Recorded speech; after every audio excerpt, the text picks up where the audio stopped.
Hey, Alpaca Pals! As you know, Katie and I are on break right now to work on putting together the next season of the show. But in the meantime, we're popping into your feed every few weeks to share an older episode of Alpaca My Bags. Today's episode is all about tour groups. With many people looking to book their summer travel, we're sure that some of you are thinking about going on a tour. I love this episode because our guest, Jess Brooks, who's the founder of a tour company called Eternal Landscapes, breaks down for us all the sustainable and responsible practices that we should be looking for in the tour companies that we decide to invest our dollars in.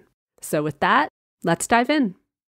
Once upon a time, I took a tour. It was the one and only tour I've ever taken, and it was with my friend Philip. He came on the podcast recently to tell us about his experience moving from Canada to the UK. If you want to go back and listen, that's episode 61. So, Phil and I hopped on this tour bus, and it took us all through the Scottish Highlands. I will admit that I was always a bit skeptical of tours. Pretty much all of the traveling I've ever done has been independent. I like that because I get to make all the decisions about my trip. I can travel as slowly as I want, I can spend days how I please, and I get to decide where my dollars go. But I know that this kind of independent travel isn't for everyone. And there's tons of benefits to group travel. So I can assure you, I'm sure I'm going to dabble in it again in the future. Today, we want to dive into tour group travel in depth. Tour operators sometimes get flack for their practices, while others seem to be doing a good job when it comes to responsible and sustainable practices. Today, we'll explore the impact that group travel has on our planet, and we'll learn how to figure out which tour operators deserve our dollars.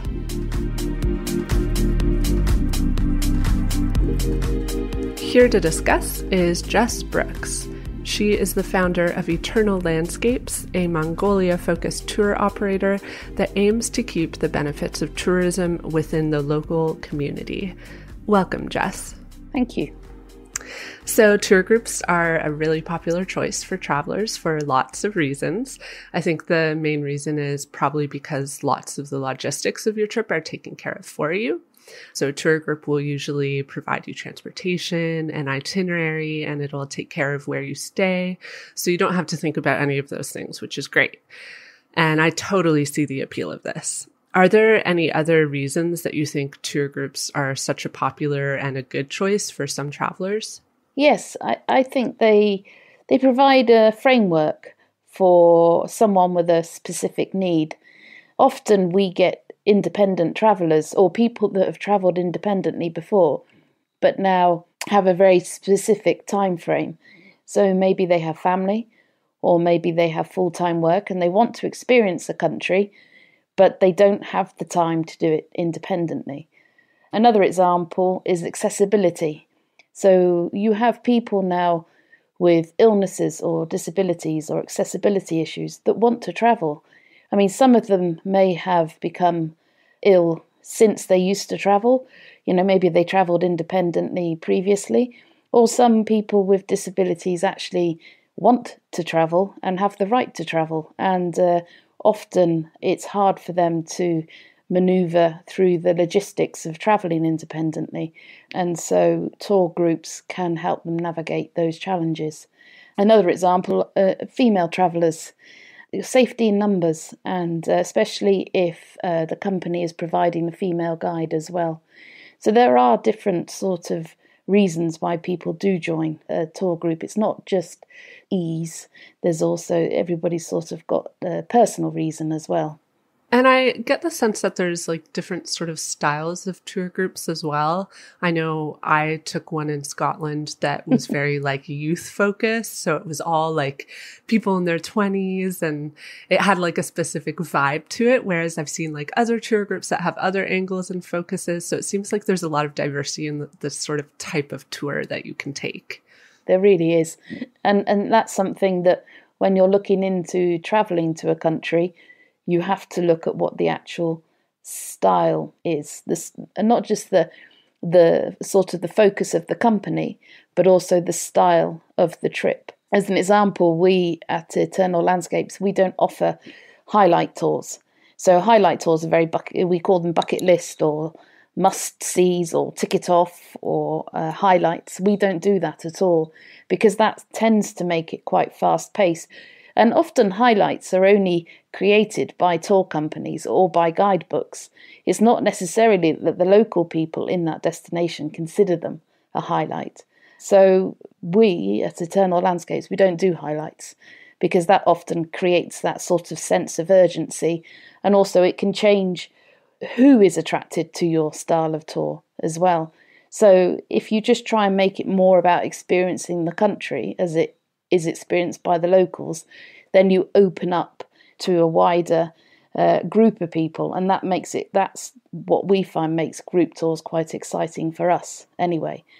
And I also just have to admit, you've like pinpointed why I did not enjoy my Scottish Highlands tour, because I was I had never taken a tour before. I didn't know what to book. So I just booked this one that came recommended to me. And it was for sure a highlights tour. And it just felt like tickless travel. Like we were being shuffled from one place to another just to hop off the bus and take some photos and then hop back on it. And I was on this tour with a friend of mine. And we were totally exhausted. I remember on day 3, we opted out. We said, no, we're going to stay at the hostel because we don't want to get on the bus today. So we ended up just staying back and like going for a walk on our own because it was just too high energy. And it was just completely like the opposite of the kind of travel that like I normally would engage in. As a tour operator yourself, do you have any insights on what the sort of norms are when it comes to tours? It really does depend on the company that's offering the group tour. It depends on whether they are a country specialist. So we only operate in Mongolia, or whether what they call themselves a multi-destination specialist. And then it also, I think, depends on their philosophy as a business. So if it is profit-driven with stakeholders and investors, then often a norm is large groups, taking them, like you said, herded from A to B, tick list. The smaller, more independent companies, typically the trips tend to be slower, even if they're shorter for whatever reason. Because some group tours, like you said, can be 4 days, some can be longer, but each of those group trips will be usually slower, a more organic and a more flexible experience. So I wouldn't say there is a specific norm. I would just say that it really does depend on the style of the company and their philosophy as a business. How would you say someone, like I'll use myself as an example, as someone who had never booked a tour, I didn't really know where to start or what I was looking for. As someone who would want to book a group tour, what do you think they should think about when making that decision? And I guess what I'm asking is, how do you figure out what type of tour aligns with the kind of travel that you'd like to do? I would say don't rush it. First, look beyond TripAdvisor. A lot of people use TripAdvisor as a way of sort of looking into recommendations and for reviews. I would say take your time and really, really search on the internet. Ask friends, ask family, and also look beyond sort of what comes up on the first, second or third page of SEO search. The problem being that the smaller the company, usually they're the ones with the actual local knowledge, but they can't compete with the large companies with a marketing department and a marketing budget. So often they're hidden away on page 9, 10, 15 of a search, internet search. And also spend time clicking through on links. So even if you come across a company that doesn't actually have what you're looking for, but you like their philosophy, well, probably they've got the knowledge to be able to offer you what you want, but you need time to. So if you don't see immediately, if you see a company that you like, but you don't see immediately what you want, then don't just sort of say, oh, well, no, they haven't got it. Get in touch with them And that's what I mean by time. Give yourself time, because then you can go beyond sort of the paid advertisements. You can go beyond what Google decides you should see. And you can, and Facebook as well, actually, social media. But if you want to go to a specific destination, then spend time on Facebook or social media looking at the images and then seeing who posts them and then following through links. That's what I do when I'm looking to go to other countries, and it seems to work quite well. Mm-hmm. That's a really good point about SEO too. I think a lot of people don't understand sort of the mechanisms behind what gets a company placed on the first page. And basically, like these large tour companies, because they have so much marketing power behind them, they hold the authority. So basically any tour that they offer is going to be that first hit. Absolutely. Yes.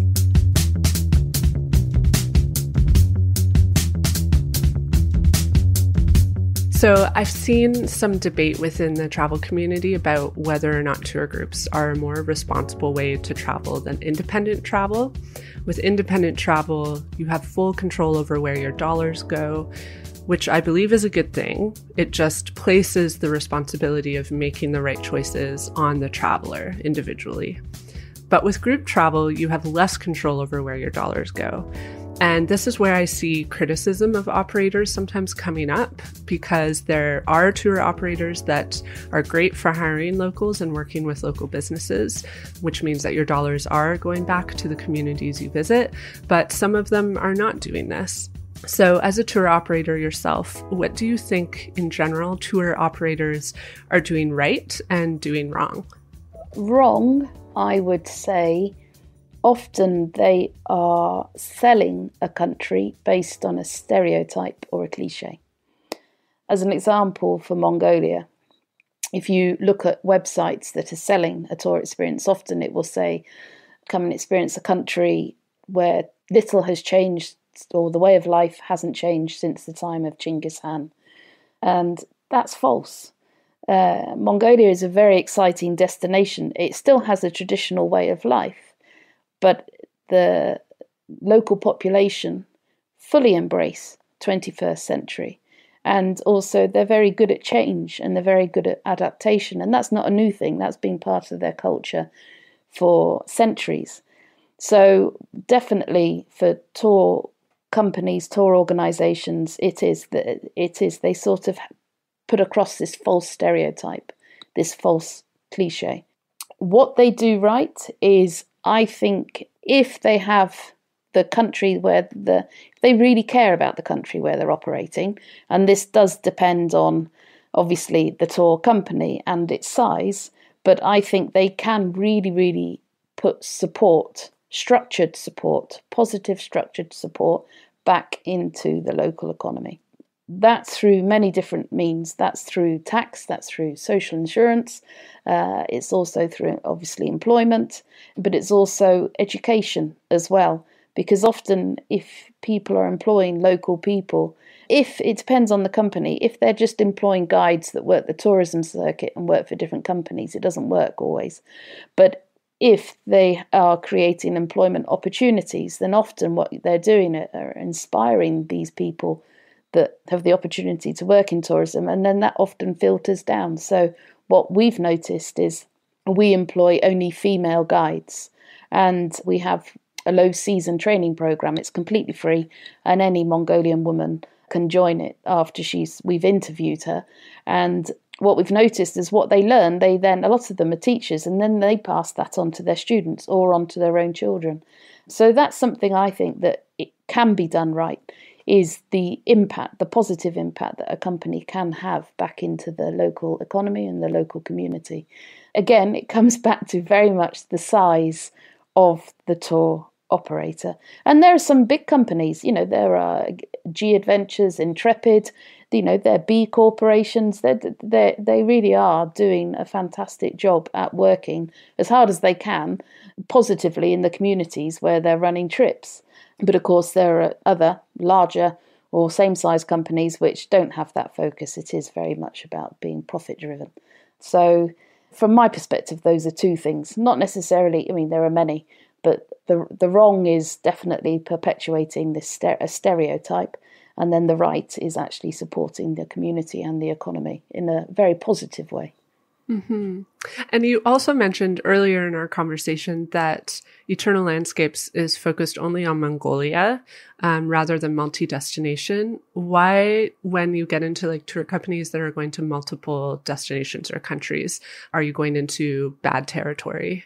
Not always. I mean, as an example, we work with companies. So we sell or we provide them with a tour experience, which they then advertise to their own travel group. So we've started working with a lot of female travel groups, actually. They're groups based on the Facebook, and these are women that really like adventure style or cultural travel. They don't want to travel alone. They're already together as a group. And so we've made contact through social media or via the website. So a lot of companies that are multi-destination do this. But there's a very fine line between how a tour is operated. So if there's an agent, so we are acting as an agent for some of these female groups that we're hosting. But what we do is we don't charge more for such a private tailor-made tour. But a lot of companies use agents, and the money that the company pays to the agent is then not used within the local community. So even if you're traveling with an international company, so a world specialist, multi-destination specialist, you can still check. Again, it takes time, but you can check. Do they operate the tours themselves in those countries? If not, that must mean they use a local agent. So like some of the companies are using us. But when they use a local agent, where does the money go? Is the tour money going in just into the pocket of the local agent and they're just paying the bare minimum to the people that are running the tours? Or is the local agent then making sure that everybody who works on that trip is financially and emotionally supported as well? Are they being well represented? And that's something where it can get a little bit murky. Typically, the smaller the company, the more likely they are, apart from individual guides, because if you just pay an individual guide, then usually it's just that one guide that is benefiting mainly from the tour payment. So it's a very sort of murky world, really. There's no answer to it. It's just, I always think it's just a case of really researching how far down the chain does your money go.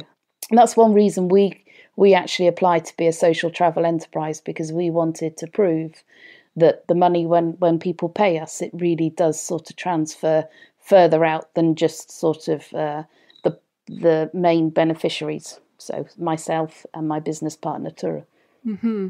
We talk a lot on this podcast about how important it is to do research when you travel anywhere, and especially when you are going with tour groups or just like even going on a day trip tour.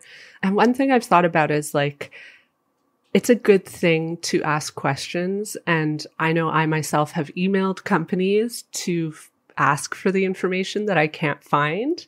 And I've thought about how doing this really puts pressure on companies, because, you know, like companies that might not be operating in the most responsible way, if they start getting these emails all the time asking for this information, I feel like it can really have a good impact, because you're putting pressure on these companies to actually think about these things and potentially change their practices based on what their consumers, because really we are consumers when we're buying these tours, to make changes based on what their consumers are asking for. So that is a little area where we do have power as individual travelers.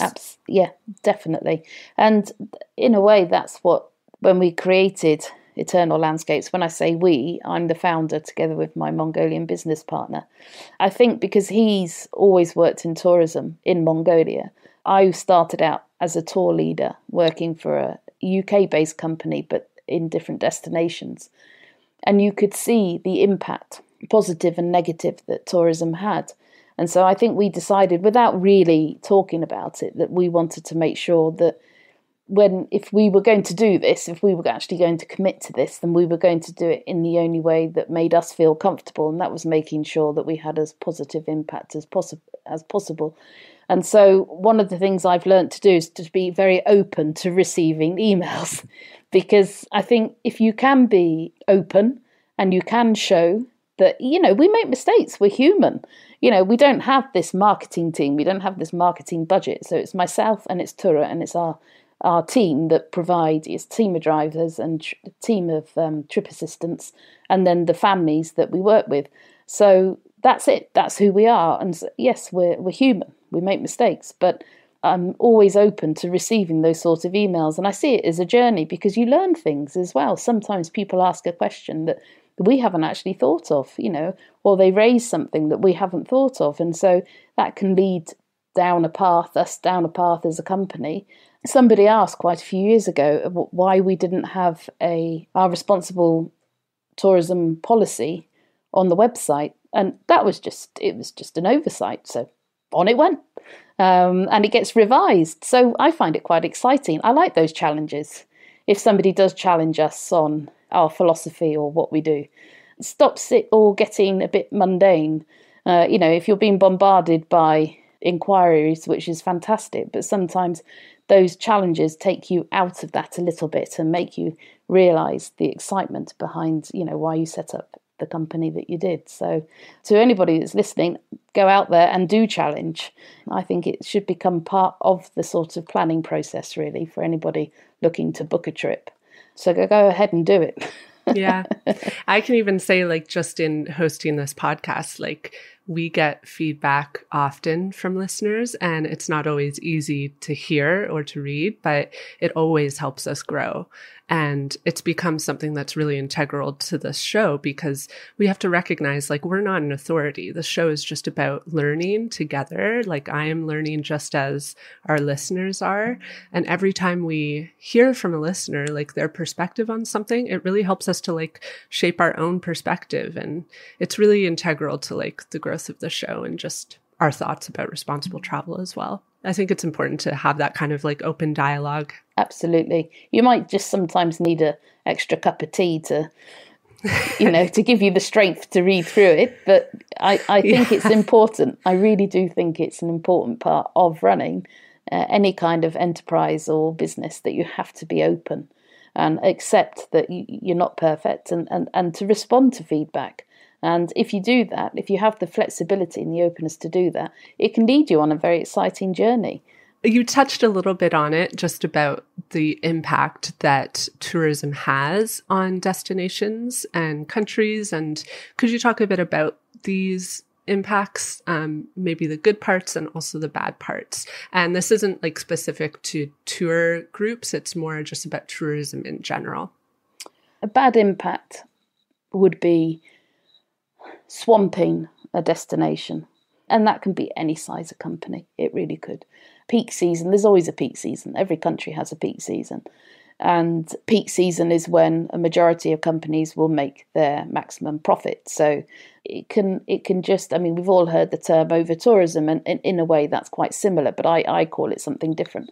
I look at it that if you're swamping a destination, then all you're getting are these international visitors looking at all the local sites, but you're sort of cancelling out the local culture, because all it is just these large tour groups or small tour groups. It doesn't matter. What matters is it's peak season. There's lots of international visitors, and so in a way it's harder to connect with what the local country is, the local culture. But on the positive side, what can be done is to break away from peak season and focus on low season. And that's something that a lot of companies are now doing. And I think that's very exciting. It's something we've always done. We've done from day one. But as more companies jump on board that, to me, that's thinking, I don't like the expression, but it's the only thing I can think of, thinking outside the box. So they're looking at, okay, instead of swamping a destination, let's do something positive. It helps to extend the employment season. It helps to regulate the income of those that are providing the logistics, so the drivers or the guides. And it also helps with host families or with local infrastructure such as hotels. And it also helps on natural resources as well. So I think that is something positive, that very positive impact that people or companies can have on local destinations. One of my massive bugbears is, especially when it comes to Mongolia, but I've worked in other countries and I've seen it elsewhere. So you're driving from A to B, and especially if it's a big road trip. In Mongolia, there's very limited infrastructure, so there's very rarely public toilets en route. So, you have a toilet break, and that means sort of heading off into the bush, whether there's a bush there or not, and having your pee and coming back. But what a lot of tour companies weren't doing was doing what we call the toilet talk. So reminding people that there's no toilet, you're going to have to dig a hole. What are they going to do with the toilet paper? What are female travellers going to do with any sanitary items? And I noticed this when I worked for the other company.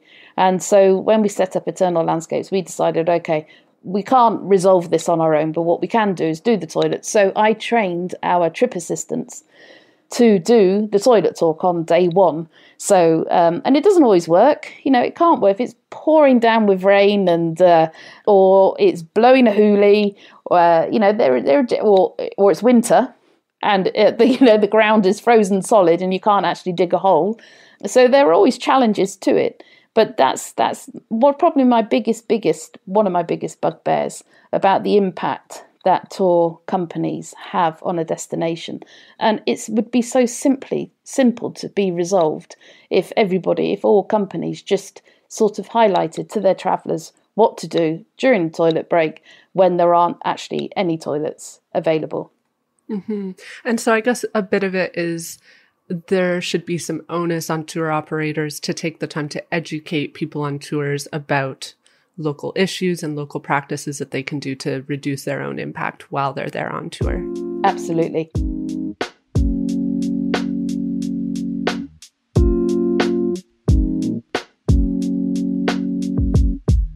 So I know you created your tour company, Eternal Landscapes, with the goal of offering small group tours that are slower paced and flexible. So how would you describe the tours that you're operating in Mongolia, and what sets them apart from other tour operators that our listeners may have encountered? I think for a start, we're a registered social travel enterprise. So what that means is that we can demonstrate that we put our profit not just back into the business, but back into the local community and back into the local economy. We're not profit driven, so we look at the bigger picture. What we actually do is we go out as a team, either myself and Tura, or we pick up knowledge from our teams when they're out on the road, and we research all of Mongolia. So we go to all provinces.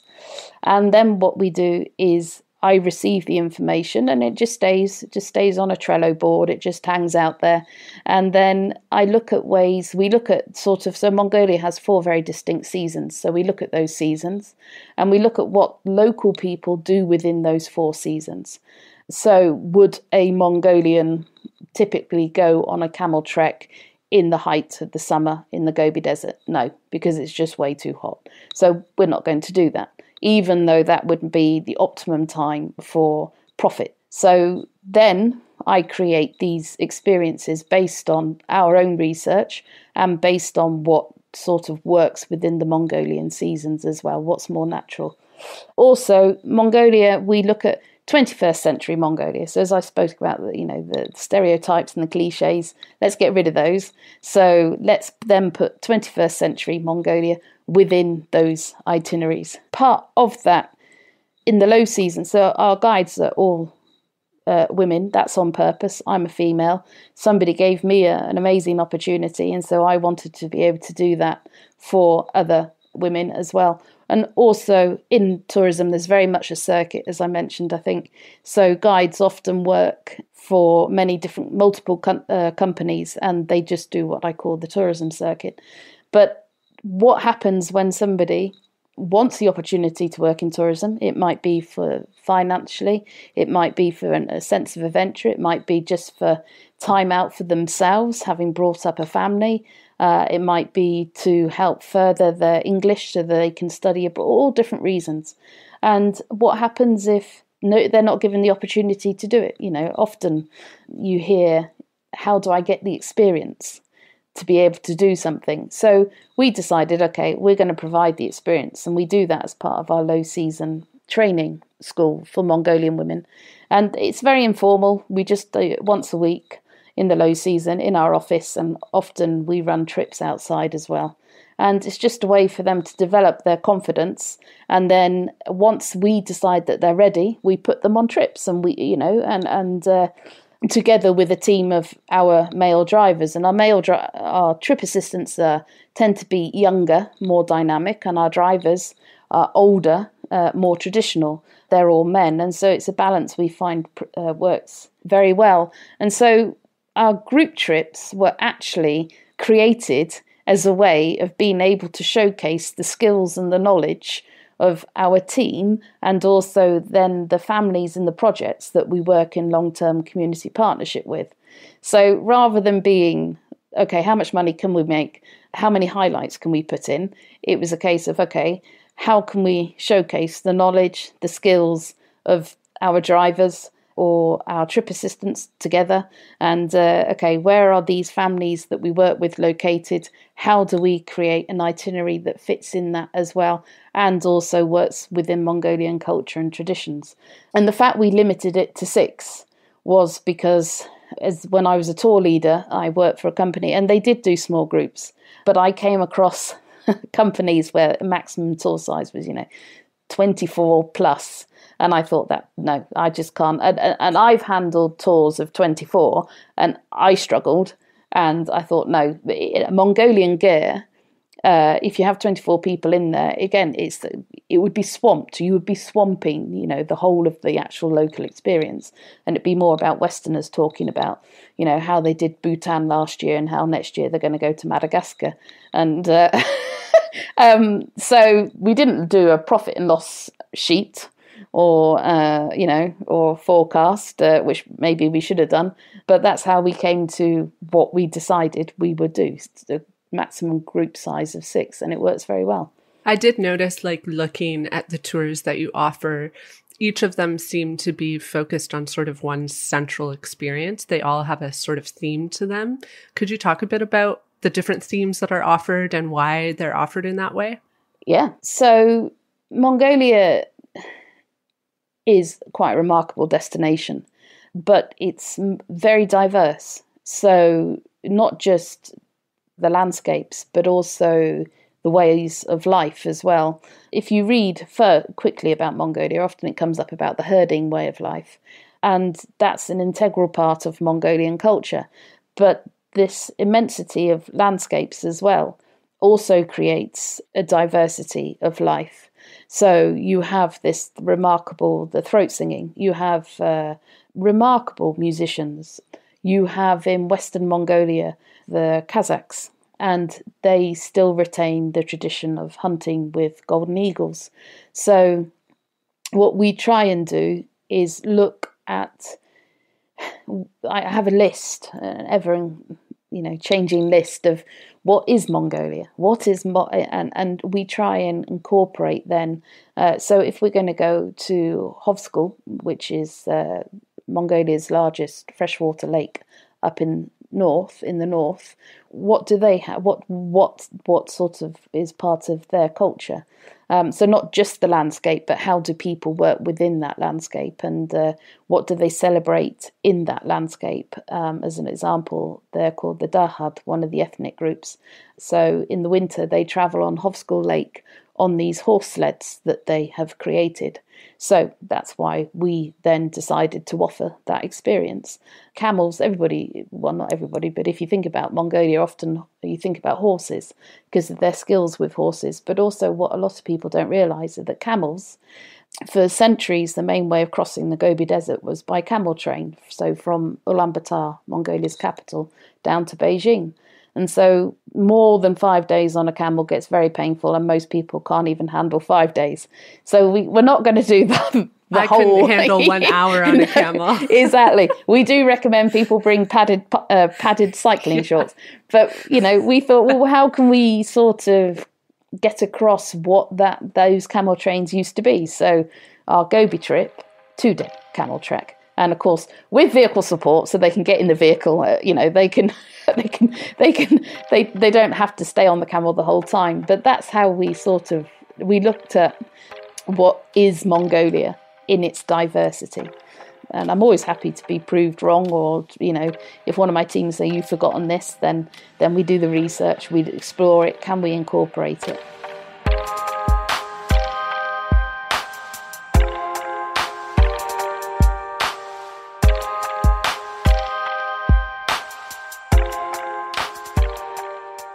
So I'll switch gears a little bit. I wanted to talk about sort of the philosophy of responsible travel a bit more. On the Eternal Landscapes website, you very directly refer to responsible tourism. And I really love how on one of your pages you mentioned that it's difficult to pin down what responsible tourism really is. And we could literally craft an entire episode around this question.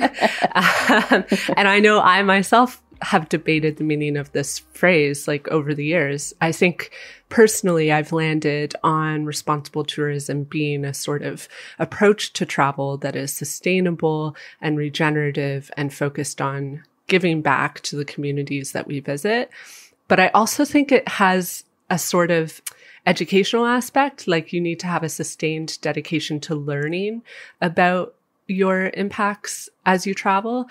And that's something I've sort of noticed myself. I don't know that I'll ever be able to call myself a responsible tourist. I think being a responsible tourist means just actively educating yourself and committing to that education and making changes as you continue to learn.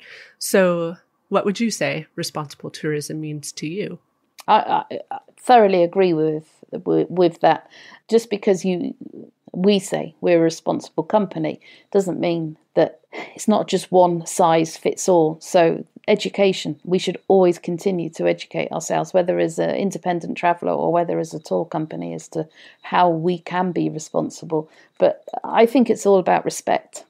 So it's not just for respect of as yourself as a traveller, but it's also respect to the people of the country that you're visiting, the communities that you're visiting, the culture, the traditions, and also to the environment as well. That's what I think it comes down to, very, very simply. And also it has to be a form of tourism, travel or tourism, whatever you want to call it, that's beneficial to the people, the communities, the culture, traditions, and the environment.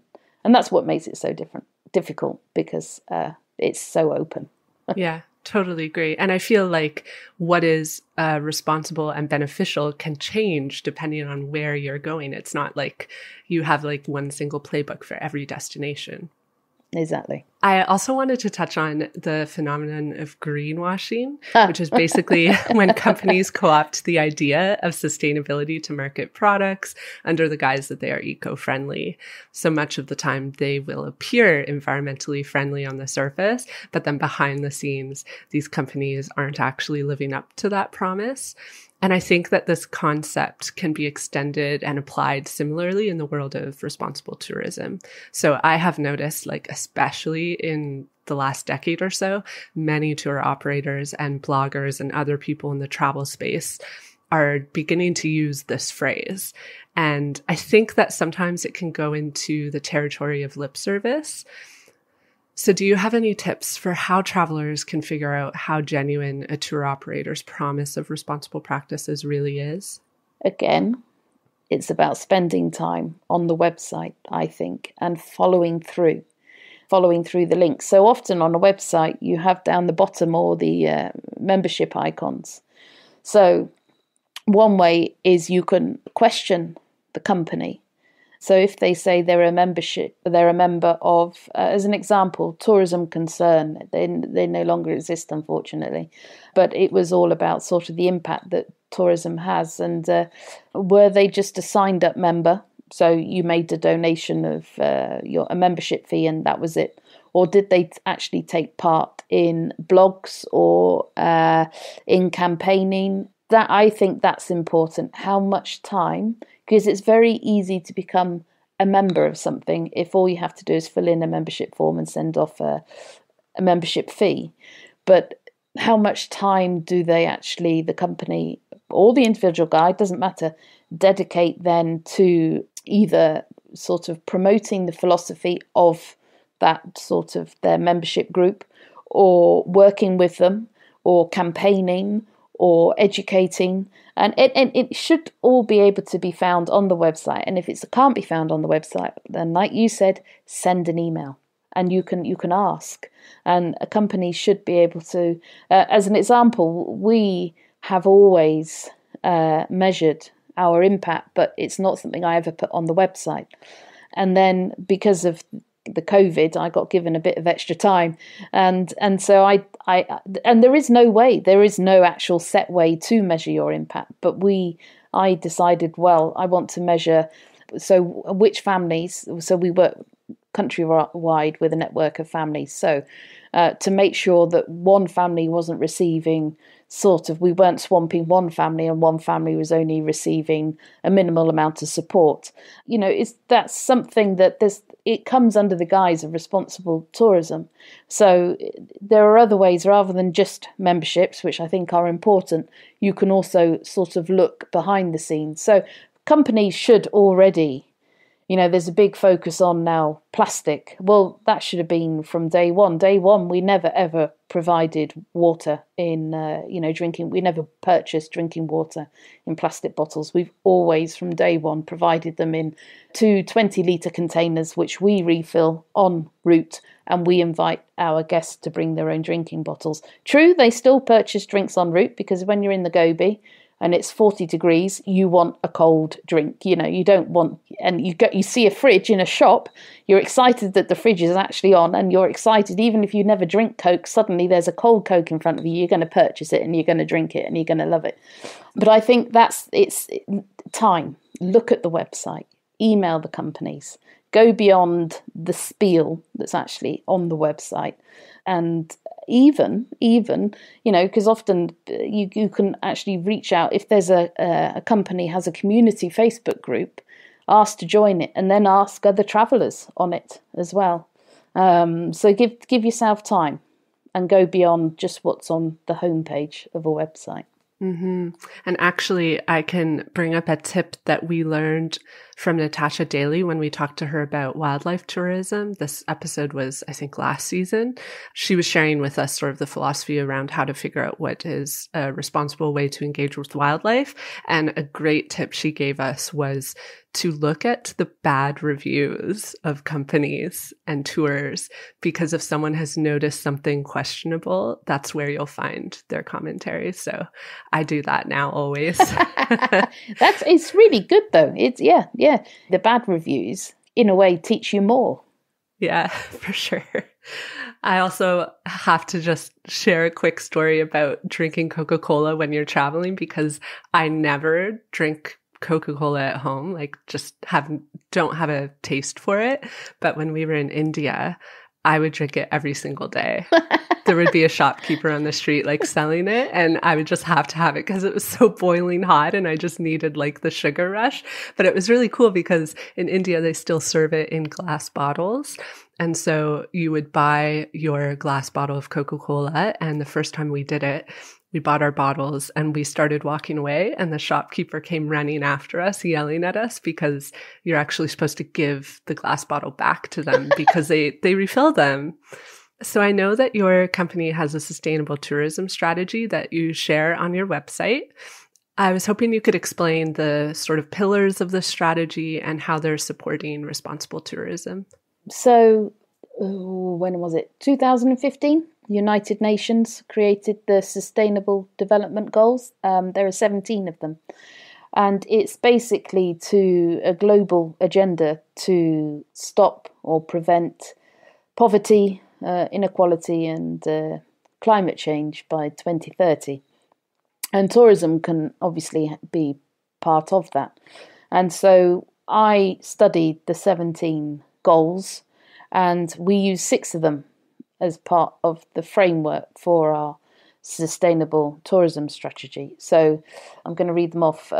Gender equality, decent work and economic growth, responsible consumption and production, climate action, life below water, and life on land. And then from those 6, I then created 11 action points. And those 11 action points are what creates our strategy. And it's going to take time. It's something that's long term, and that I'm focusing on all 11. But as each one is, I feel that we've sort of reached the full what we can do to manage our impact on that strategy, then I will publish it. It just provides us with a framework. Another example is working with wildlife. We go to destinations in Mongolia, for example, the national park where the wild horses, the tack horses, are located. Well, how can we make sure, that's a wonderful experience, but how can we make sure as a company we're not having a negative impact on these beautiful wild horses? So that's why I formulated it, to give us a framework to work towards as well. And so I know that you are from the UK, you aren't Mongolian yourself. What are your thoughts around foreigners starting businesses and tourism in countries that they aren't native to? And how do you navigate this? Very good question. I think, so from the perspective of Eternal Landscapes, Tura very much he'd been wanting to set up a tourism company for a very long time. But he needed somebody to help him, and I just happened to be working with him for 4 years, and he then suggested to me about setting up the company. And I didn't bring any business knowledge to it, but I did bring this wider knowledge of risk assessments and of being able to communicate with a wider audience. So that's what I think we can bring. And also a passion for the country as well, because sometimes the local people are, they are living within that country, and sometimes to them it's normal. The Gobi Desert is remarkable. Western Mongolia is remarkable. But if they live within those landscapes every day, then sometimes it takes somebody from a different culture or a different country to actually be able to say, look, this is absolutely remarkable, guys. So I think that's what we can bring. Yeah, those are really good points. So I haven't been to Mongolia yet, but it has been very high on my list for a while now. I personally really want to visit the Gobi Desert. I am really obsessed with deserts. I just think they're such beautiful landscapes. And I really want to eat Mongolian barbecue and do some trekking. So post-COVID, you will definitely be hearing from me. But I wanted to ask how Mongolia became so important to you, so much so that you started a business there and decided to invest so much of your life into that country. Well, I was working in Crete, and I was working there I worked there for 3 or 4 years, but I worked sort of a long season. And each season we got a visitor from the UK, a lovely lady, and she suggested that I became a tour leader. And I didn't want to leave Crete, but I was encouraged to do so because Crete wasn't going anywhere. I could go back to that way of life. I applied to be a tour leader. I got the position and I went to Egypt. And then one of my colleagues there actually got sent to China with the same company, and he encouraged me to then go to China. And he's from the same national park as me in the UK, and he was basically the manager of China as a destination for this company, and he needed somebody to go to Mongolia. And he said to me, would you be happy to go? And Mongolia had never been on my list at all. I'm actually a year-round swimmer, sea swimmer, and I've always wanted to go to places such as Tierra del Fuego, Newfoundland, the Falkland Islands, places, sort of remote places, but places where land connects with ocean. And so here I was in the Mongolia, the second largest landlocked country in the world. And we flew in over the Gobi. And just from day one, that was it. What then I had to then tell people as to why. For me, it's the landscapes, it's the diversity of the landscapes, it's the sheer size of the landscapes. But then it's also how the people live within those landscapes. It doesn't matter if they're teachers, if they're herders, what their background is, but still the landscapes form the character and strength of character of the Mongolian people, and they're very tough. Also, I've always mentioned about change and adaptation, and it's the way they embrace change and how brilliant they are at improvisation. And that doesn't matter what age they are or what their background is. And so that's what I think got me. And I'm still a swimmer. And, my friends and family think it's, hysterical, really, that my love, the ocean, I love the ocean. And here I am.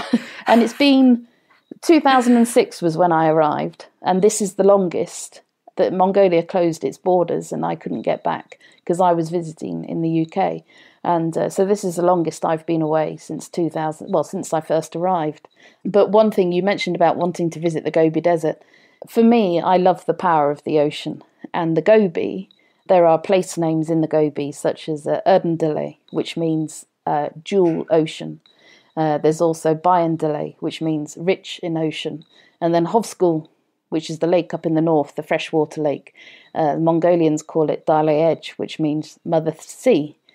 And so there is this, the immensity of the landscapes in a way does have the same power as the ocean, as when you sit by the ocean and you just really allow yourself to sit there and be next to it. The landscapes in Mongolia have a sort of similar effect. So I guess that's why. I mean, I'm not a natural businesswoman at all. It was not my intention to set up a tour company. I couldn't think of anything worse personally. But I got persuaded and last year should have been our 10th year anniversary. But of course, COVID decided to have other plans. But we will celebrate eventually. For sure. And what do you think the outlook is for tourism opening back up in Mongolia? Do you have any insight? It will happen. It's one of the main pillars of the economy. And unfortunately, they now have community spread of COVID. They didn't for a very long period of time. So they had a really, really good COVID fight. And then unfortunately, just as things were starting to turn a corner, they got community spread. But there's only 3.2 million people within the country. And I think as long as the government can handle the logistics, then by the end of this year, we should have international tourism back within the country. The country needs it. They really do. And there will obviously be, I think, the minimum requirement of the 2 vaccination jabs and a negative COVID test, but that's fine. Mongolians are more than happy to embrace all of that if it means that they can get sort of their way of life back, those that work in tourism anyway. So fingers crossed by the end of this year, the borders will be open. I hope so. Yes. Well, thank you so much, Jess. I've really enjoyed chatting with you. And you're welcome to share where people can find you and your tour company. Oh, well, it's been a pleasure. Thank you my first podcast, so thank you very much. You can find us on www.eternal-landscapes.co.uk or just put in Eternal Landscapes Mongolia and we'll come up. And we're on all social media as well.